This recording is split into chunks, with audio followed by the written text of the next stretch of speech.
ये मीटिंग्स जैसे कि अगर उस मीटिंग में क्या हुआ ये ना बताया जाए तो सस्पेंस और बढ़ता है इस बात के लिए।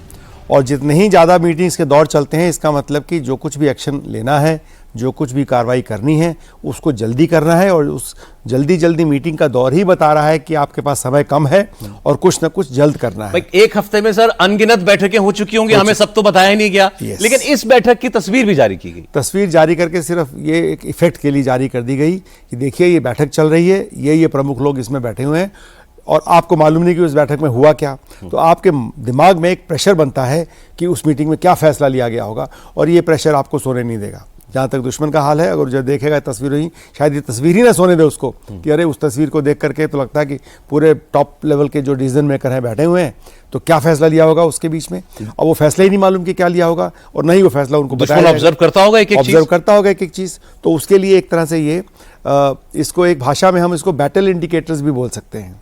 दूसरे देशों में जाके डिप्लोमेसी का करना या इस तरह की मीटिंग्स का करना, ये एक अर्ली बैटल इंडिकेशंस हैं कि इससे क्या कंक्लूजन निकलते हैं, अर्जेंसी क्या है, कितना बड़ा एक्शन हो सकता है। इस बात से पता चलता है कि कौन कौन लोग उस मीटिंग में बैठे हुए हैं। और देश को एक आश्वासन भी है कि आश्वासन मिलता है कि कुछ एक्टिविटी हो रही है, कुछ ना कुछ होने वाला है। तो देश भी इस तरह से थोड़ा आश्वस्त होता है कि कुछ ना कुछ चल रहा है, कुछ ना कुछ होगा।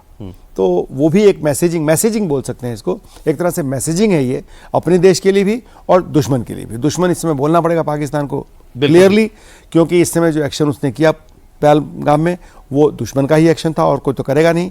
और ये दुश्मन का एक्शन पाकिस्तान का आज पहली बार किया होता तो शायद हमें शक पड़ जाता, लेकिन ये एक्शन तो उसका 30 साल से चल रहा है।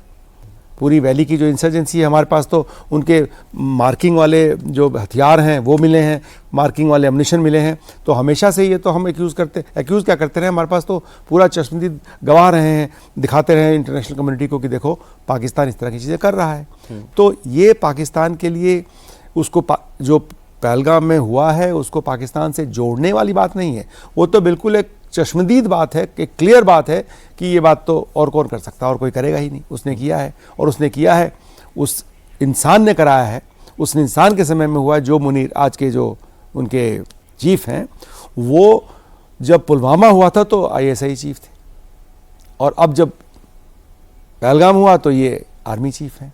तो ये सब लिंकेजेस जो है ना ये बहुत मायने रखती हैं, खासकर उन चीज़ों के बारे में जहाँ कोई क्लियर कट प्रूफ नहीं होता है। तो आपको इस तरह के सिग्नेचर इकट्ठे करके जोड़ करके पकड़ना होता है कि अगर ये एक्शन हुआ है तो किसने ये एक्शन करवाया होगा। और इसलिए ये जो बार बार मीटिंग्स का दौर चल रहा है, बार बार ये पिक्चर्स रिलीज़ हो रही हैं। अभी हम सुन रहे हैं शायद पाकिस्तान में भी कोई इस तरह की कॉन्फ्रेंस होने वाली है। जी, एक प्रेस कॉन्फ्रेंस होगी। ऐसी प्रेस कॉन्फ्रेंस सिर्फ एक वो कहते हैं कि वो माहौल को बनाया जा रहा है, उनमें ऐसा कुछ नहीं बताया जाएगा जो कि एक्चुअल पर्दे के पीछे की कार्रवाई होगी। ये पर्दे के आगे का जो चल रहा है खाली ये माहौल बनाया पब्लिक कंजम्पशन के लिए, पब्लिक कंजम्पशन के लिए एक मैसेजिंग है दूसरे देश के लिए। वो मैसेजिंग हमारे लिए मैसेजिंग है, हमने जो किया वो पाकिस्तान के लिए। हमारे पॉलिटिकल एडिटर देवेंद्र पराशर हमारे साथ जुड़ चुके हैं। अब देवेंद्र, कोई अपडेट, कोई खबर आपके पास इस महत्वपूर्ण बैठक से जुड़ा?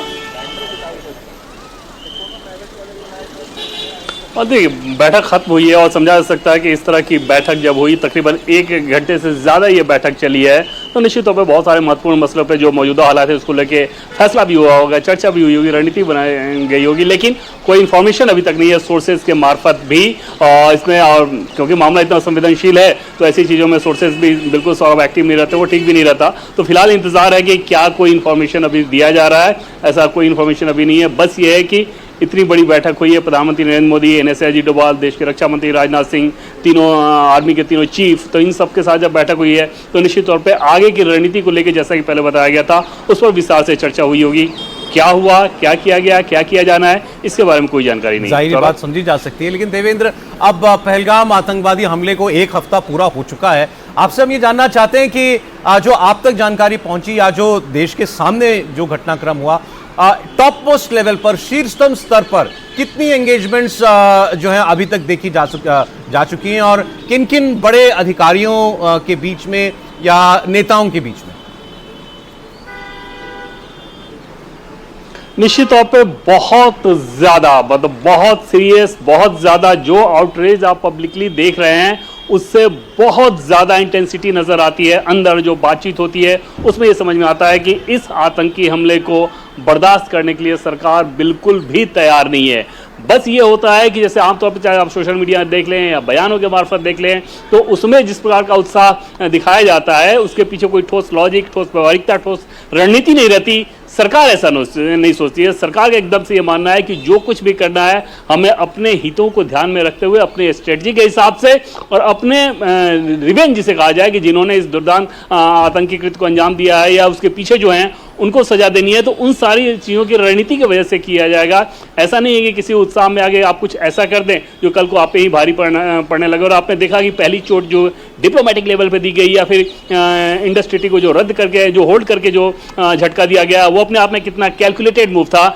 इस तरह के झटके बहुत ज़्यादा दिए जाएंगे, लेकिन वो झटके किस प्रकार के होंगे, कैसे होंगे, किस इंटेंसिटी के होंगे, कब किया जाएगा, और उसके बारे में स्वाभाविक तौर पे कोई भी बात करने की स्थिति में नहीं है। बड़े लोगों की अगर बात करें तो देश के प्रधानमंत्री, गृह मंत्री अमित शाह, देश के रक्षा मंत्री राजनाथ सिंह, NSA अजीत डोभाल, आर्मी के तीनों चीफ, ये प्रमुख वो लोग हैं जो कि लगातार संपर्क में हैं और आगे की रणनीति पे काम कर रहे हैं।